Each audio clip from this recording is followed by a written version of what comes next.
In 2017, Valerie, a 32-year-old freelance writer from Colorado, rented a secluded cabin deep in the mountains to finish writing her latest thriller novel. The online listing described it as a rustic, peaceful getaway, perfect for someone looking to escape distractions. The cabin was nestled in a dense forest of towering pines, far from any town or city. It was surrounded by an eerie silence that enveloped the landscape, only interrupted by the occasional rustle of wind in the trees. There was no Wi-Fi and barely any phone signal, making it the ideal retreat for someone who needed to focus. Upon her arrival, Valerie was struck by the quiet serenity of the place. The cabin, made from aged timber, was simple but charming. It had a cozy stone fireplace, a small kitchen, and 2 bedrooms. But what immediately caught her attention was a peculiar door in the hallway between the 2 bedrooms. The door was painted white, and there was a rusty padlock and a heavy chain wrapped around the doorknob. She hadn't been told about this door when she booked the cabin. Initially, Valerie thought it was just a storage room or a utility closet, and didn't pay it much mind. She spent the first evening setting up her workspace by the fire, sipping on a glass of red wine, and preparing to dive into her writing. But as the night deepened, the silence grew heavier, more oppressive. The crackling of the fire was the only sound in the room, and it felt strangely isolating. She felt an odd discomfort, like there was something watching her. But whenever she turned around, there was nothing there. At midnight, she heard a faint sound coming from the hallway. Tap, tap, tap. It was distinct, deliberate. The sound wasn't from the house settling or the wind outside. It was coming from just beyond the door with the padlock. Tap, tap. Her heart skipped a beat. Valerie grabbed her flashlight and cautiously stepped out into the dark hallway. She paused, listening, but the sound had stopped. She slowly moved toward the door, which now felt strangely imposing, like it was calling to her. She knocked on it lightly with her knuckles. Silence. Then just as she turned to walk away, she heard it, a faint whisper, so quiet that she wasn't sure if it was real or just in her head. It was a child's voice, high-pitched and full of fear. "Let me out." Her blood ran cold. She froze, staring at the door. The voice seemed to come from behind the door, and it sounded like it was speaking directly to her. Her pulse raced, and she backed away, feeling a chill run down her spine. It was impossible. She was alone. There was no one else here. That night, Valerie couldn't sleep. Every time she closed her eyes, she felt the same eerie presence lurking in the cabin. She heard footsteps, soft and deliberate, moving through the house. She heard whispers in the dark, voices calling her name. Sometimes they sounded like children, other times like adults, angry, desperate. She kept her flashlight on her and the knife under her pillow, but nothing felt safe. The next morning, she tried to shake off the unsettling feeling, convinced it was just her imagination. But that night, the whispers came again. This time, they were louder, clearer. "You're just like her." Valerie's heart pounded as she tried to understand what that meant. Who was her? And who was speaking? What did it all mean? Desperate for answers, she decided to call the cabin's owner, an elderly woman who had been kind but brief in their correspondence. Valerie asked about the locked door and if there was any history she needed to be aware of. After a long silence on the other end of the phone, the woman replied with an odd tone in her voice. "It's just a storage room. There's nothing in there. Nothing you need to worry about." Valerie pressed her. "What do you mean? Why is the door locked? Why the chain?" The woman's voice wavered. "Please don't open it. It's better if you just stay away from that room." But the line went dead before Valerie could ask anything more. That night, Valerie couldn't resist. Her curiosity got the best of her, and she ventured to the door once more. Her hand trembled as she touched the cold metal of the padlock, and she realized it was unlocked. The chain was loose, hanging from the door. Her breath caught in her throat as she slowly opened the door. What she saw inside made her stomach churn. The room was cold, a stark contrast to the warmth of the cabin. Dust hung in the air and old furniture was stacked in the corners, covered with white sheets. But it was the walls that caught her attention. They were covered in drawings, frantic, childish scribbles, strange symbols, distorted faces, and figures that didn't seem human.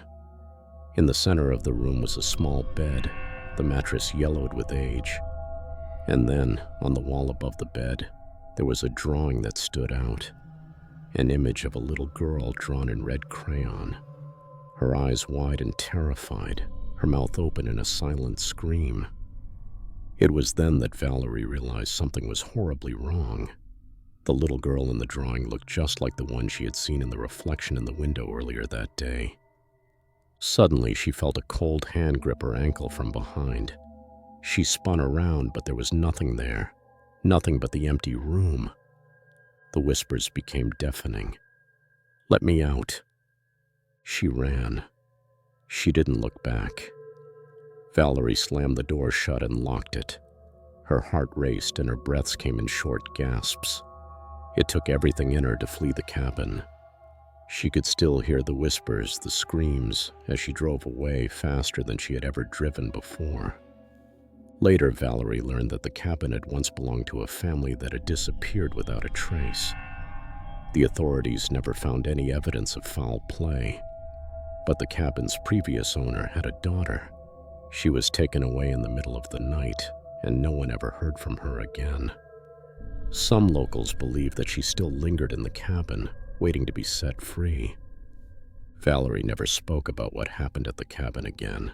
She never returned, and she never found peace.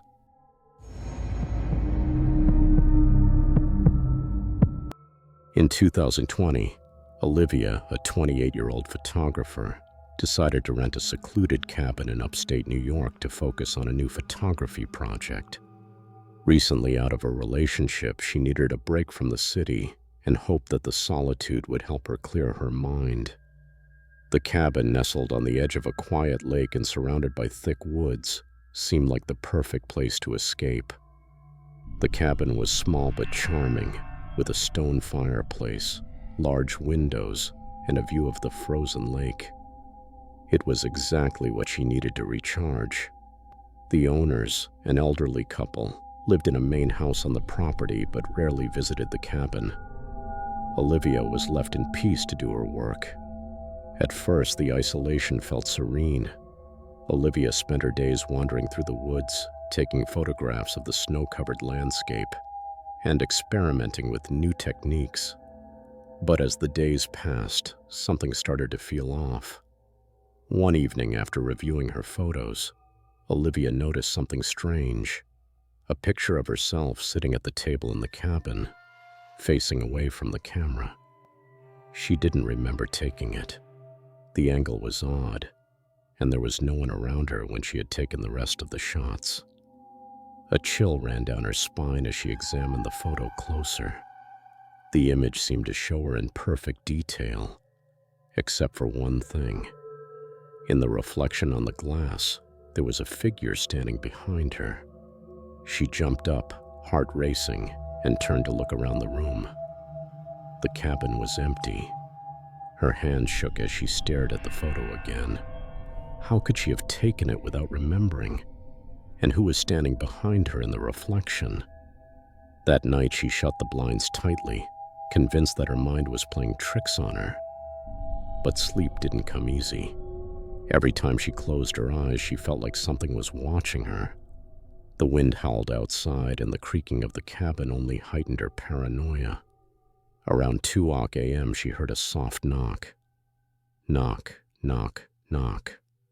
The sound was faint but distinct, coming from the direction of the window. She froze, her pulse racing. The house was dark, the only light coming from the dim glow of her bedside lamp. Her breath caught in her throat as she slowly got out of bed and crept toward the window.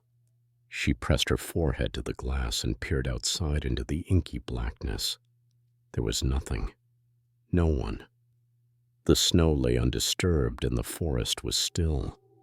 Yet the knocking continued, echoing softly through the walls. Knock, knock, knock. She backed away from the window, feeling a cold sweat break out on her skin. Something wasn't right. She checked the front door. Locked. The back door. Locked. Everything was secure, but the knocks didn't stop. Olivia grabbed her camera and pointed it at the window. She snapped a few pictures, hoping to capture some evidence of whatever was happening. To her horror, the photos showed nothing but the snow and trees. Then a voice, soft, almost a whisper, called from behind her. "Let me in." Olivia spun around, heart pounding in her chest. But there was no one. The cabin was empty. It felt as if the air had thickened, as if the darkness itself were pressing in on her. Terrified, she checked the locks on every window and door again. Everything was sealed. Yet when she turned back to the window, she saw something that made her blood run cold. A figure standing in the reflection of the glass. He was tall, pale and thin, wearing a long coat. His eyes were black, like two deep pits of darkness. His face was expressionless, and yet there was something unmistakably sinister about him. The man's hands were pressed against the glass as if he were trying to break in. Olivia screamed and rushed to the door. She ran out into the cold night, not stopping until she reached the main house. The elderly couple had long since gone to bed, and no one answered the door. Olivia never returned to the cabin. Like and subscribe now. Are you brave enough to join the hunt?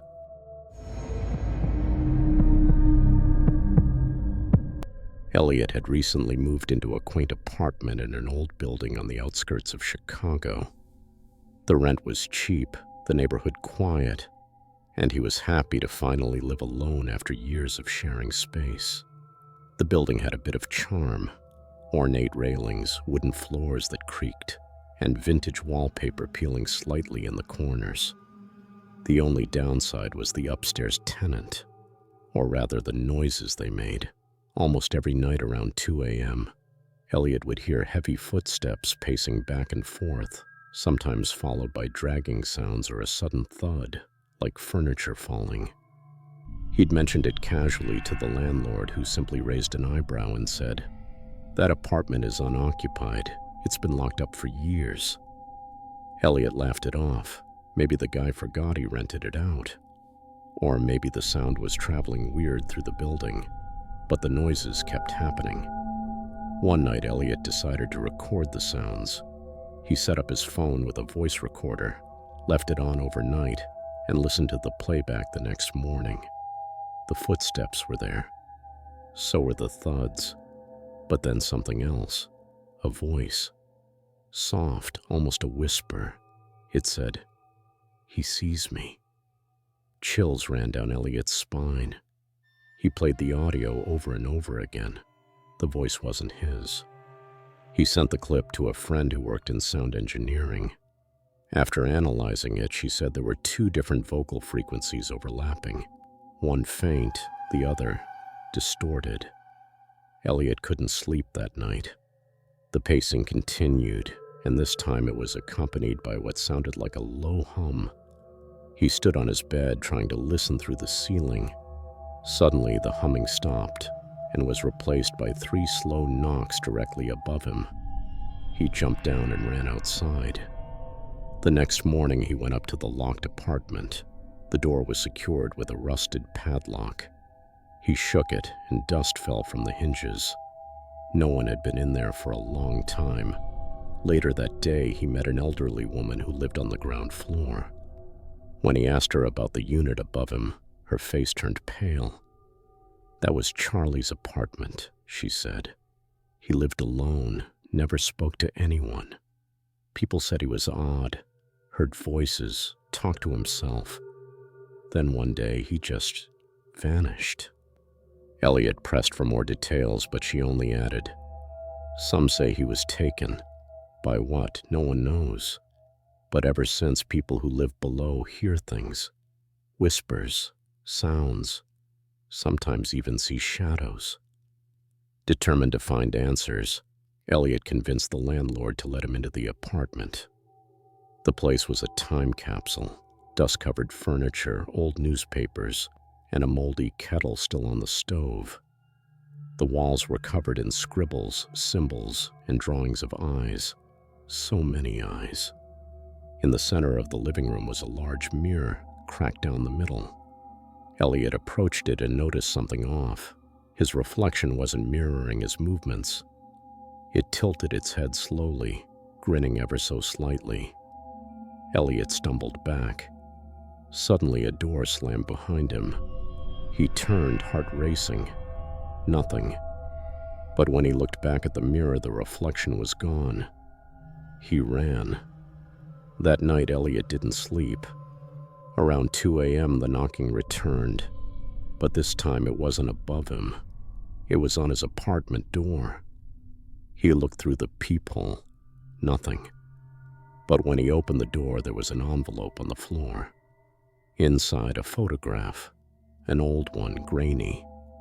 It showed Charlie staring directly at the camera, and next to him was Elliot. He had never met Charlie.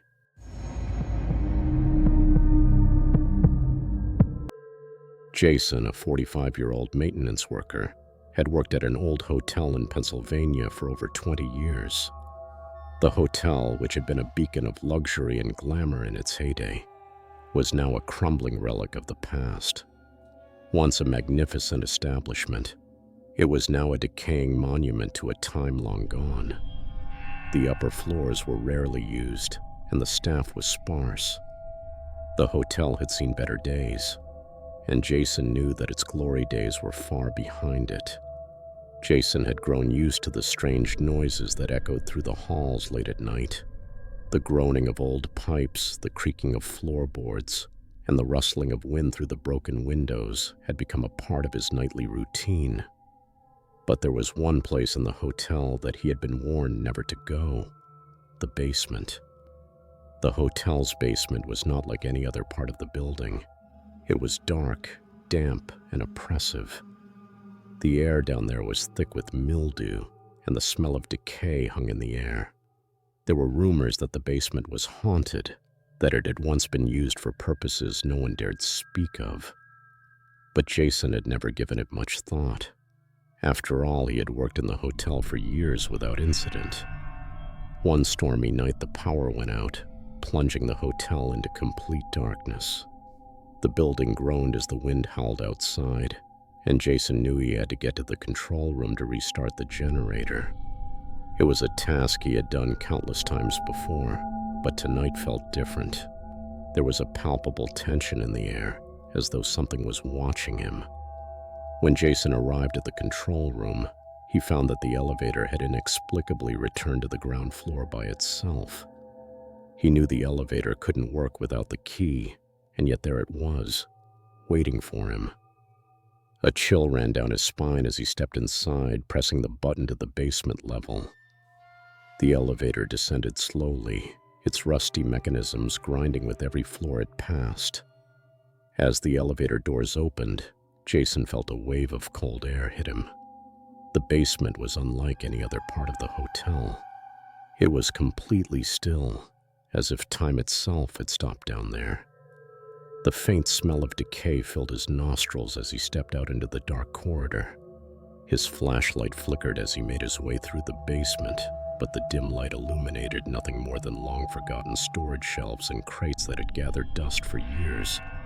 Suddenly he heard something, a faint whisper, so soft it could have been the wind.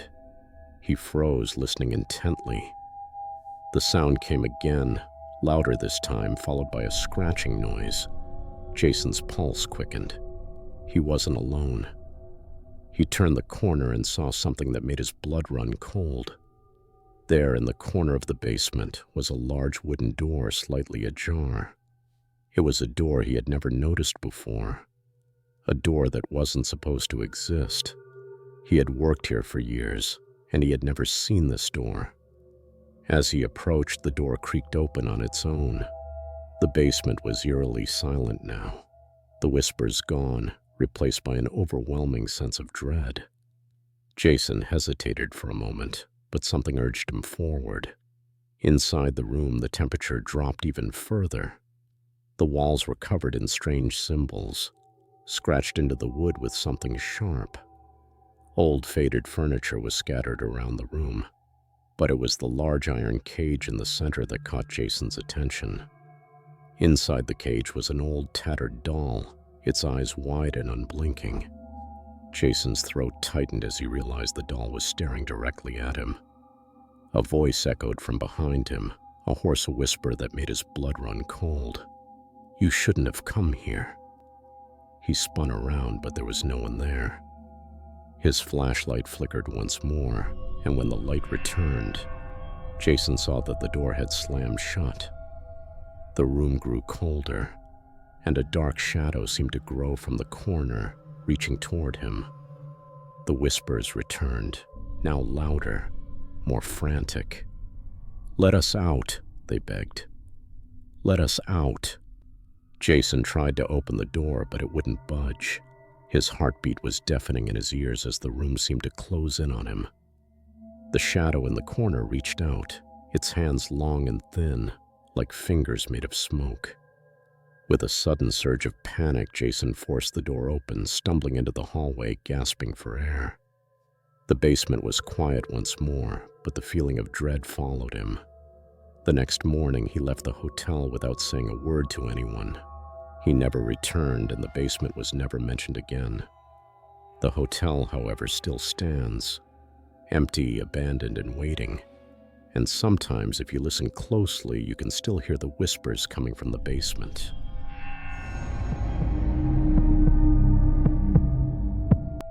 Nina had always lived alone since she moved to the outskirts of a quiet town in Vermont.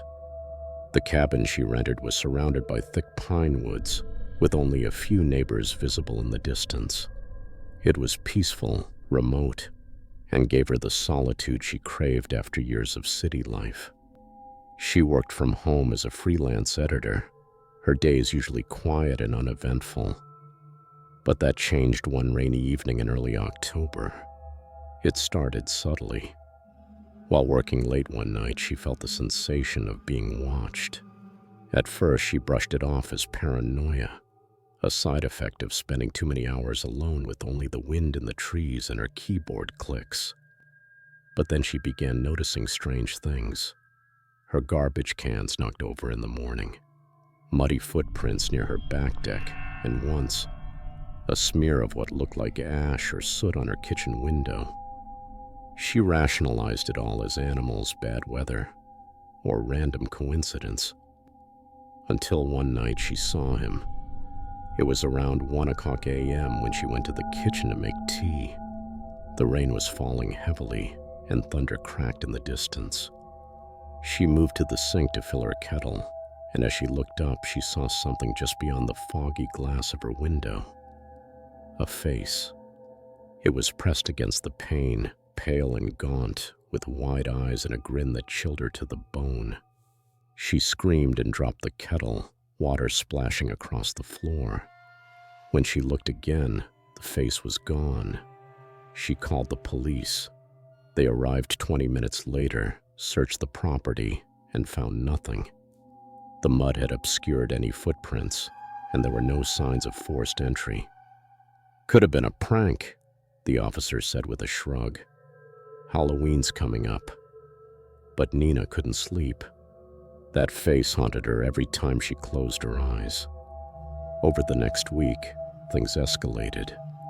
At night, she'd hear tapping on her windows, always at a different one, as if whoever it was wanted her to run from room to room.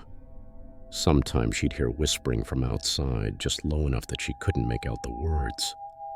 Once she even saw movement from the edge of the woods, a pale figure watching from behind the trees, motionless. Nina installed security cameras and motion lights. She stopped working late and began sleeping with a bat beside her bed. The footage mostly showed wildlife, deer, raccoons, the occasional fox. But one night around 2:43 a.m., the motion sensor on her back porch lit up, and her camera captured something that turned her blood cold. A man dressed in all black, face painted white, standing still in the rain.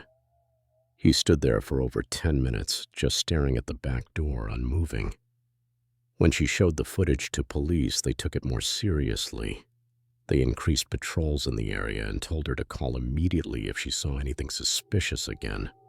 For a few days it seemed to work, until Halloween night. That evening, Nina kept all the lights off. She didn't want trick-or-treaters. She just wanted to survive the night. Around 11 p.m., she heard the familiar tapping again, this time on her bedroom window. She held her breath and turned off her lamp. Then came the whispering. She couldn't make out the words, but it sounded almost familiar. Then she realized it was her name, repeated, whispered over and over like a chant. Nina, Nina, Nina. She grabbed her phone, heart pounding, and dialed 911. When the operator answered, Nina moved to the window slowly, trying to peek out without being seen. But her heart stopped when she noticed something horrifying. The whisper wasn't coming from outside. It was coming from under her bed. She dropped the phone and scrambled away, screaming. She barely made it out of the room when a pale hand shot out from beneath the mattress, clawing at the floor. She slammed the door and ran outside barefoot into the cold October air, screaming for help. The police found her crouched in a neighbor's driveway, sobbing and shaking. When they entered the house, the intruder was gone, but under the bed they found a small sleeping bag, wrappers, a flashlight, and a notebook. Inside the notebook were pages and pages of notes about Nina, her habits, what she wore, what she ate, when she slept, sketches of her sitting at her desk. Some were drawn from inside the house. Police believe the man had been living under her bed for at least 2 weeks. They never found him. Nina moved out the next day and never returned. She still sleeps with the lights on.